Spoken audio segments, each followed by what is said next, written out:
నేను ప్రేమించినట్టుగా నువ్వు ప్రేమించలేదేమో నాకు తెలియదు, నాకంటే ఎక్కువ ప్రేమ కలిగి ఉన్నావేమో. కానీ ఈ లోక ప్రేమ శాశ్వతము, శాశ్వతమైనది దేవుని ప్రేమ మాత్రమే.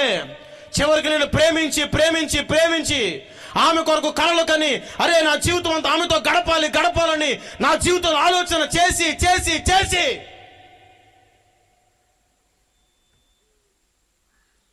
ఆ అమ్మాయిని నేను దక్కించుకోలేక, ఆ అమ్మాయి నాకు దక్కక పిచ్చోడిని అయిపోయి ఏం చేయాలో అర్థం కాక, ఎందుకు బ్రతుకుతున్నానో కూడా నాకు అర్థం కాని పరిస్థితుల్లో ప్రతిరోజు నా పని ఏంటో తెలుసా?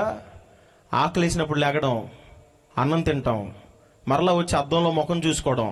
నా దగ్గర ఉన్న నోకియా ఫోన్ ఉండేది, స్లైడ్ ఫోన్, ఇలా పైకి లేపితే సగం మొక్క వస్తుంది. అది సిరీస్ ఎంతో నాకు గుర్తులేదు. ఆ ఫోన్తో ఫోటో తీసుకోవడం, మరలా వెళ్ళి, అప్పుడు ఫ్రంట్ కెమెరాలు లేవమ్మా, సెల్ఫీలు వెనక తీసి తిప్పుకోవడమే అద్దం ముందు నుంచుని, ఓ ఫోటో తీసుకోవడం, వెళ్ళి పడుకోవడం. అలా సుమారు 2 వారాలు గతించిపోయిన తర్వాత